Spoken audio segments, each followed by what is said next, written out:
आज के टाइम पर अगर आप कोई भी तरीके का एप्लीकेशन, कोई भी तरीके का सॉफ्टवेयर अगर डेवलप करना चाह रहे हैं, तो पाइथन प्रोग्रामिंग लैंग्वेज अगर आपको आती है तो आप बहुत ही इफेक्टिव तरीके से, बहुत ही ईजिली आप एप्लीकेशन डेवलप कर पाएंगे।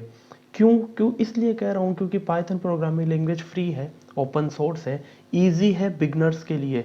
इसलिए अगर आप स्टार्टिंग भी कर रहे हैं डेवलपमेंट की लाइन में तो आप बहुत आसानी से पाइथन को सीख सकेंगे और एप्लीकेशन, वेबसाइट, सॉफ्टवेयर आसानी से बना पाएंगे। पाइथन एक कंप्लीट लैंग्वेज है। ये सारी बातें हम लोग डिस्कस कर चुके थे इंट्रोडक्शन के टाइम पर।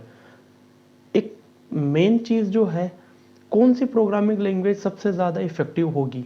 ऐसी लैंग्वेज जिसमें लाइब्रेरियाँ बहुत ज़्यादा हैं।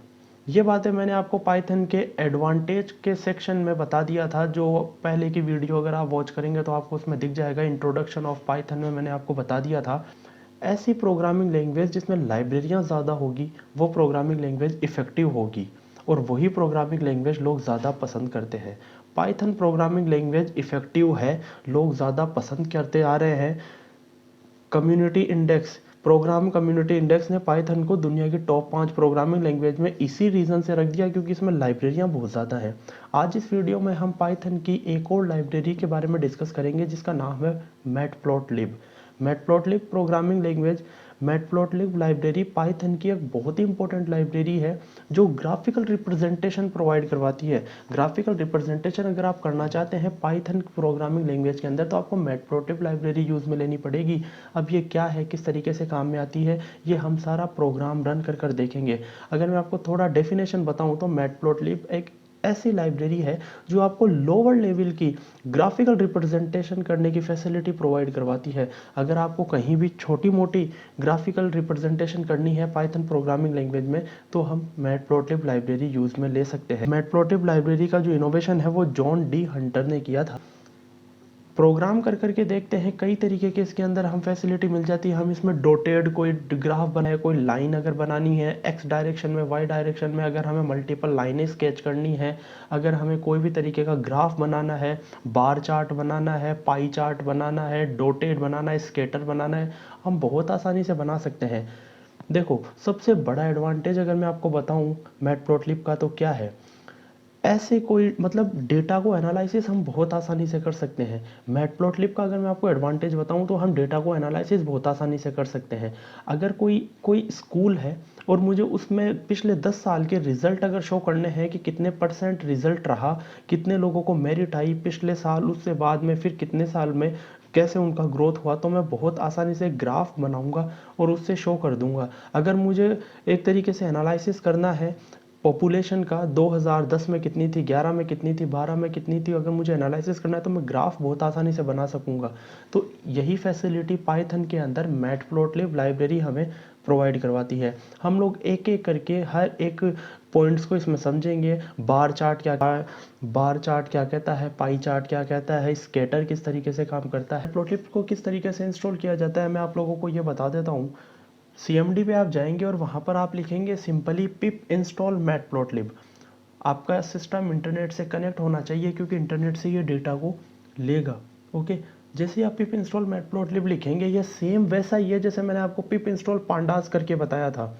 मैटप्लॉटलिब लिखते ही, पिप इंस्टॉल मैटप्लॉटलिब लिखते ही ये पैकेट डाउनलोड करना स्टार्ट कर देगा। आपको कुछ नहीं करना है, आपको सिर्फ पिप इंस्टॉल मैटप्लॉटलिब लिखकर एंटर कर देना है। अपने आप ही ये पैकेट को फैच करेगा और डाउनलोड करके आपके सामने लेके आ जाएगा। और कंप्लीट सेटिस्फेक्शन होने के बाद ये यहाँ पर आपको सिस्टम पे बता देगा कि सब कुछ सही तरीके से हो गया है। उसके बाद आप अपने IDLE में आ जाएं, आपका जो शेल है जिसमें हम पाइथन की कोडिंग कर रहे हैं, और सिंपली आप कोडिंग करना स्टार्ट कर दें। मैं आपको सिंपली करके बता रहा हूँ, एक सिंगल लाइन बनाकर मैं आपको दिखाता हूँ कि हम किस तरीके से मैटप्लॉटलिब की हेल्प से पाइथन प्रोग्रामिंग लैंग्वेज में हम कैसे एक ग्राफिकल रिप्रेजेंटेशन करेंगे। ये बहुत ज़्यादा हेल्पफुल हो जाता है अगर आप कहीं डेटा को एनालिसिस कर रहे हैं बहुत ही क्विकली। समझो, अगर मैं कहता हूँ, एक एग्जांपल लेकर हम लोग बात करते हैं, मैं आपको एग्जांपल के तौर पे बताता हूँ। अगर मान लो कि बोला जाए कि एक ग्राफ बना हुआ है और मैं आपको कहता हूँ कि सबसे मिनिमम जो है, ये एक ग्राफ मैंने बनाया है, इसमें कहता हूँ सबसे मिनिमम जो वैल्यू है कौन सी, आप बता देंगे सर ये रही। ठीक है, पांडाज में हमारे पास लिस्ट बनकर आ रही थी 2000, जैसे ये 2010 में 2 लोगों के मेरिट आई थी, किसी स्कूल का हम लोग डिस्कशन कर रहे हैं, 2011 में है ना 3 लोगों के मेरिट आई थी, 2013 में 6 लोगों की आई थी, ऐसे ऐसे बात कर करके 2018 में 1 लोगों की आई थी। अब मैं आपको कहता हूँ कि सबसे कम मेरिट किस ईयर में आई थी किसी भी पर्टिकुलर स्कूल में, तो आपको देखना पड़ेगा, एक एक को देखना पड़ेगा, फिर आप बोलेंगे 2018 में एक ही मेरिट आई थी। लेकिन अगर वहीं हम लोग ग्राफिकल रिप्रेजेंटेशन कर दें और मैं बना दूँ ये है मेरिट 1 2 3 4 5 6 7, ये 2010 11 12 13 14 15 16 18, अब मैं बोलूँ सबसे कम मेरिट किस ईयर में आई थी, आप एक सेकंड में बता देंगे सर यहाँ ये ईयर तो है 2018, और कितनी आई है सर 1 मेरिट आई है, एक ही मेरिट आई है सिर्फ उस साल में। ये बहुत आसानी से आप एनालिसिस कर पाओगे। ठीक है, अगर ये 2-3 डेटा है तब तो आप बोलोगे कि सर पांडा भी तो कोई प्रॉब्लम नहीं है, लेकिन अगर मैं बोलूँ कि 1 लाख डेटा है किसी भी जैसे राजस्थान का डेटा अगर मेरे को निकालना है, और उसके अंदर अगर मैं बात करूं कि ऐसे कितने लोग हैं जो बीमार हैं, ऐसे कितने लोग हैं जो 24 ईयर से कम के हैं, या ऐसे कितने एग्जैक्ट लोग हैं जो 30 साल के हैं, तो आप ग्राफिकल रिप्रेजेंटेशन से ही उसमें निकालेंगे। ठीक है, सबसे मेन जो एडवांटेज जो मैटप्लॉटलिब प्रोवाइड करवाता है वो ये है कि जो लैंग्वेज है ना वो मैटर नहीं रखती। अगर मान लो कि कोई ऐसा बंदा है जिसको इंग्लिश नहीं आती, जिसको मैथ नहीं आती, तो इस कंडीशन में वो डेटा को कैसे एनालिसिस करेगा अगर सिर्फ लिखे हुए रहेंगे तो। लेकिन ये ग्राफ देखकर कोई भी इसको एनालिसिस कर पाएगा, इसको समझ पाएगा वो, क्योंकि एक लाइन भी है, a picture replace a 1000 of words, एक इमेज है वो 1000 ऑफ वर्ड्स को रिप्लेस कर सकता है। तो ग्राफिकल रिप्रेजेंटेशन बहुत ही ईजी वे में हम किसी भी डेटा को एनालिसिस कर सकते हैं, समझ सकते हैं। इसका हम कोडिंग करके देखते हैं कि मैटप्लॉटलिब में हम किस तरीके से इसको कर सकते हैं। देखो मैं आपको कोडिंग करके सिंपली बता देता हूँ। हम लोग इंपोर्ट कर लेंगे, क्योंकि हमने इंस्टॉल कर लिया है मैटप्लॉटलिब को, अब सीधा हम इसको इंपोर्ट करेंगे मैटप्लॉटलिब डॉट पाईप्लॉट। एक चीज़ हमेशा याद रखना, इंस्टॉल हमेशा एक बार ही होगा, इंपोर्ट हर बार होगा जब जब हम प्रोग्राम को बनाएंगे, समझ रहे हैं। ठीक है, इंपोर्ट मैटप्लॉटलिब एज अरुण मैं कर रहा हूँ, आप चाहें वो नाम लिख सकते हैं, कोई ज़रूरत नहीं है। Import matplotlib dot pyplot as Arun, Varun, A B C, कुछ भी आप लिख दो, कोई दिक्कत नहीं है। मैंने वैल्यू डाल दी एक्स की और वाई की, कोई भी आप वैल्यू डाल सकते हैं। मैं सिंगल लाइन का बना रहा हूँ इसलिए मैंने एक्स और वाई की एक ही वैल्यू दी। अगर मैं मल्टीपल लाइन में तो मैं मल्टीपल लाइन का भी करके बताऊंगा, जिसमें हम x1 y1 और x2 y2 दो लाइन लेंगे और उनको आपस में क्रॉस करके निकालेंगे। ठीक है, कितनी भी लाइन आप ले सकते हो। ठीक है, अब देखो जैसे मैंने यहाँ अरुण यूज़ में लिया है ना, मैंने यहाँ अरुण यूज़ में लिया, आप यहाँ अरुण मैंने लिया, आप अब यहाँ भी अरुण ही यूज़ करेंगे आप, वरना प्रॉब्लम हो सकती है। ओके, तो आगे कोडिंग कंप्लीट कर लेते हैं और उसके बाद बात करेंगे।